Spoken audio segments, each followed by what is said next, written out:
Hey Steelers Nation, what's going on? Buckle up because today we need to talk about what's really happening with the Pittsburgh Steelers offense and why it feels like every press conference lately turns into a therapy session about third downs. Mike Tomlin is back at it, hammering that same theme, trying to convince everyone that the issue is something mystical about the third down plays. But when you really break it down, it's not about one down at all. It's about the entire offensive identity, or maybe the lack of one. Once again, Tomlin stood at the podium and talked about the importance of possession, saying you have to possess the ball in order to score. That's obvious, right? But he went further, saying that if you're not doing enough on possession downs, then you need splash plays, those 50-yard bombs that flip the field and change the energy of a drive. The problem? The Steelers aren't doing either. They're not sustaining drives, and they're not hitting big plays to compensate. So what happens? The offense sputters, the defense stays on the field too long, and the time of possession tells the same sad story week after week. Here's the thing, though. Tomlin's obsession with third down isn't really for us, the fans, or the media. It's a message to his players. That's what experienced reporters know by now. When he gets up there pounding the same phrase over and over again, he's talking straight to the locker room. He's trying to get his guys to buy into something, to refocus, to wake up.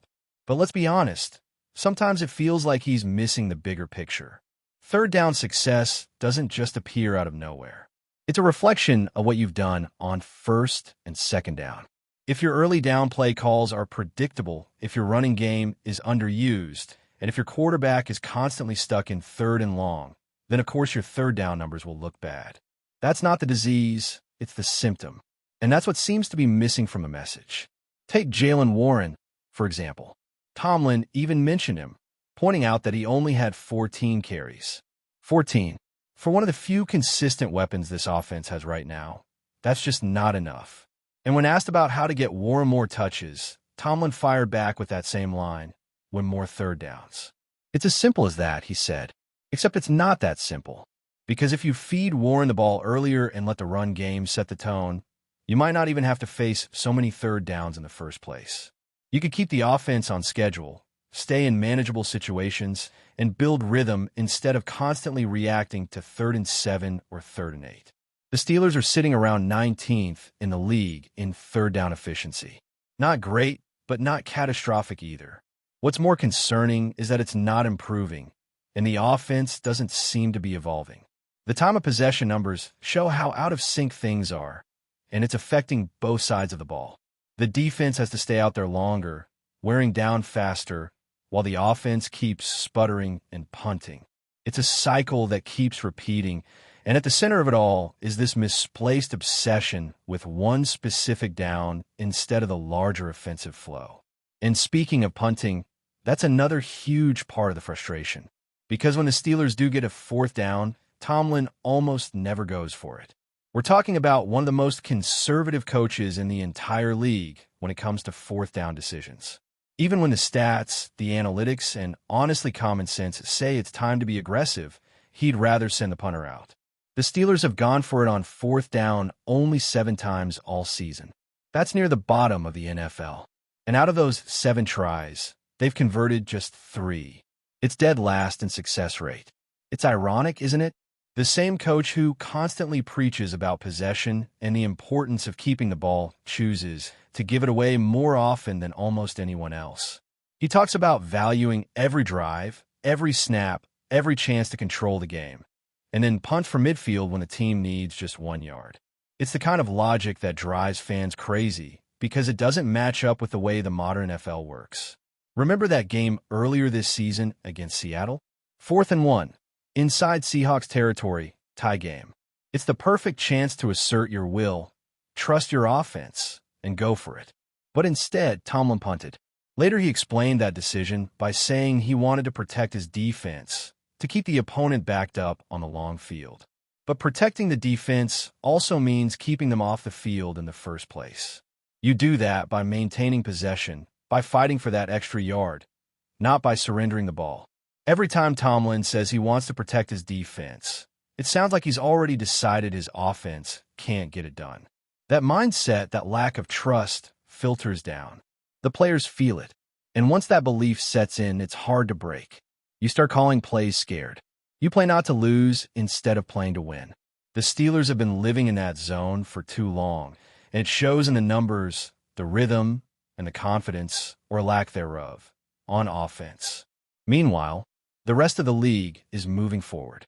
Teams are embracing aggressive play calling, trusting their quarterbacks, using analytics to make smarter fourth-down decisions, and keeping drive alive. It's no longer about playing not to lose. It's about maximizing every opportunity to win. Yet here we are, watching Pittsburgh punt away possessions like it's 1998. And here's what makes it sting even more. This team has the pieces to be better. The run game, when actually used, has shown flashes of real power. Warren's balance, vision, and burst can change the pace of a game. The offensive line has started to gel, even if they're not perfect. There are moments when you can see what this unit could be if it were allowed to play with flow and freedom. But when every drive feels like it's built to reach a wall by third down, the potential gets buried under predictability. Tomlin keeps insisting that third down is the issue, but it feels like a distraction. Maybe it's a way to redirect attention, to simplify the narrative. Because if the problem is just third down, that sounds fixable. But if the real issue is the offensive philosophy, the play calling, or the lack of trust in the personnel, that's a much deeper conversation, and one that's a lot harder to admit. Even the defensive players, who keep getting dragged into these time-of-possession battles, have to be feeling it. They spend too much time on the field because the offense can't stay alive. And as good as this defense can be, no unit can hold up forever when it's constantly being put back out there with short breaks and little support. Football is a complementary game. When one side fails to sustain, the other pays the price. It's not all doom and gloom, though. There are glimpses, little stretches in games where things click, where the play calling opens up, the offense stays ahead of the chains, and the rhythm actually looks like it belongs in the modern NFL. Those moments show that the pieces are there. But for this to work, the mindset has to change. The Steelers can't keep waiting for third down to save them. They need to start winning on first down, dominating second down, and playing with confidence instead of caution. That's what makes this whole third down obsession so frustrating. It's like treating the symptom while ignoring the disease. The offense doesn't need a magic fix for one down. It needs a complete reset in how it approaches every drive. It needs belief, creativity, and yes, a little bit of risk-taking. You can't protect your way into winning football games. You got to take control of them. So when Tomlin steps to the podium and talks about third downs like they're the whole story, you have to wonder if he's really addressing the problem or just trying to control the narrative. Because the truth is, until this team learns to attack the game differently, until it starts trusting its own offense, the same issues will keep showing up week after week. And that's where we are right now, Steelers Nation. A team with the talent to compete, stuck in the mud because it keeps looking at the wrong problem. The numbers don't lie, the decisions don't lie, and the results sure don't lie either. The question is, how long can they keep pretending it's just a third down thing before the reality finally forces change? When you listen to Mike Tomlin talk about football, you can tell he's a man who believes in structure, discipline, and doing things by the book. That mindset has kept the Steelers competitive for years, no doubt about it. But there's a fine line between structure and stubbornness, and right now, it feels like the team is caught on the wrong side of that line. The league has evolved, the game has changed, and while other coaches are adapting on the fly, Tomlin seems to be clinging to a philosophy that worked a decade ago but struggles in today's NFL. The frustrating part is that he's not wrong about everything. Time of possession matters. Situational football matters. But when you reduce the conversation to one single situation, third downs, you start missing the broader patterns that are holding the team back. The Steelers are consistently putting themselves in long yardage situations because of how they open drives. It's the same predictable pattern. A conservative run on first down that gains little, followed by an incomplete short pass or a sack, and suddenly you're staring at third and long. Then everyone wonders why the offense can't convert. It's like building a house on sand and being shocked when the walls won't stand. The third down failures are only the result of everything that came before them. Until that part changes, The numbers will stay ugly no matter how much you talk about execution or rhythm. And here's something that isn't being talked about enough: the psychological side. When a coach constantly harps on one statistic or one specific situation, it starts to mess with players' heads. They begin to overthink. Receivers start running routes just to reach the sticks instead of finding open space. Quarterbacks hesitate, trying too hard to make the right third down play instead of reading the defense naturally. The offense tightens up instead of flowing. You can feel that tension watching the Steelers right now. It's like everyone's waiting for something to go wrong. Contrast that with teams like the Eagles or the Chiefs or the 49ers. Offenses that play loose, confident, and creative. Their coaches trust them. They attack. They adjust on the fly. They go for it on 4th and short without blinking because they understand that control of the game comes from aggression, not caution. When the Steelers reach those same moments, it feels like everything slows down. The play calling becomes predictable, the body language changes, and the opponent can sense what's coming. Take the 4th down decisions again. Tomlin's philosophy about punting to protect the defense sounds logical on paper, but football isn't played on paper. When your offense is struggling to stay on the field, you can't afford to keep giving the ball away and hoping the defense saves you every time. That's not complimentary football. That's survival mode. And you can't win championships living in survival mode. It's strange because Tomlin preaches aggressiveness in almost every other aspect of the game. He talks about physicality, about imposing your will, about taking control. Yet when the game presents him with a clear chance to do exactly that, to keep the ball, to push for one more yard, he backs off. It's a contradiction that fans have started to notice more and more. You can't call yourself a team that values possession and then voluntarily hand over the football when the odds of success are on your side. Statistically, the numbers are brutal. The Steelers have gone for it on 4th down fewer times than most teams in the league. And when they do try, the success rate is alarmingly low. But that's partly because the attempts are so rare that there's no rhythm or confidence built into those moments. You can't expect your players to be sharp in situations they rarely face. It's about mindset and repetition. The teams that treat 4th down as an extension of their normal offense are prepared for those moments. The teams that fear it, that see it as a desperate move, crumble when it finally comes around. And that fear is contagious. It spreads from the coach to the players. You can see it in the play design. You can see it in the hesitation from the quarterback when a window opens. You can see it in the receivers who turn their heads too early, worried about the marker instead of trusting the route. This isn't just about play calling.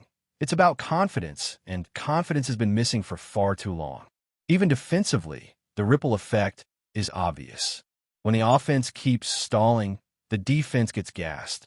No matter how talented they are, no defense can hold up when it's on the field for 35 or 40 minutes every game. The Steelers' defense has bailed the team out more times than anyone can count, but eventually, even the toughest units break down. You start to see missed tackles, blown assignments, and late-game collapses that have nothing to do with scheme and everything to do with exhaustion. But before we dive in, don't forget to subscribe to Steelers Nation Central and hit the like button on this video. Your support helps us keep bringing you the latest updates on the Pittsburgh Steelers. And don't forget to share your thoughts on the news in the comments below. There's a quiet buzz growing louder around the league, and it's coming out of Pittsburgh. Word is spreading that the Steelers' defense, already known for its edge-rushing terror and physical style, may have found its missing piece, and his name is Justin Simmons. The former Broncos safety, long regarded as one of the most intelligent and instinctive deep defenders in the game, has reportedly landed in black and gold. And if the whispers are true, the AFC might have a serious problem on its hands. Simmons brings more than just coverage ability. He brings stability, leadership, the kind of veteran calm that turns chaos into control. Opposing quarterbacks have long described throwing against him as like playing chess blindfolded. Every move seems obvious until it isn't. For years, the Steelers' secondary has lived in the shadow of its pass rush, a unit that thrived on pressure but occasionally paid the price over the top. That narrative may be changing fast. Insiders close to the team describe the mood in the locker room as charged. players sense that something special is forming, a defense capable not just of attacking, but of suffocating. Pairing Simmons with Minkah Fitzpatrick, if that's indeed the plan, could create one of the most cerebral and versatile safety tandems in recent memory. Two field generals, two ball hawks, two minds that see the game a step ahead. Of course, nothing's official until ink meets paper, and in the NFL, rumors have a way of burning bright before vanishing into smoke. Still, this one feels different. The whispers have weight. The fit makes too much sense. The Steelers have been searching for a veteran voice to anchor their young defensive backs, and Simmons, fresh off a season that showed he still has plenty left in the tank, checks every box. Around the AFC, offensive coordinators are already rethinking their playbooks. The deep shots that once seemed open might soon look like bait. With Simmons patrolling the horizon, the field suddenly feels smaller, tighter, more dangerous. If the move becomes reality, the Steelers won't just be bringing back the old steel curtain vibe. They'll be reinforcing it with modern steel, smart, and unbreakable. That's it for this update. If you enjoyed the video and want to keep receiving exclusive news about the Pittsburgh Steelers, make sure to subscribe to Steelers Nation Central and give this video a like. We always look forward to hearing your comments and opinions. See you in the next video.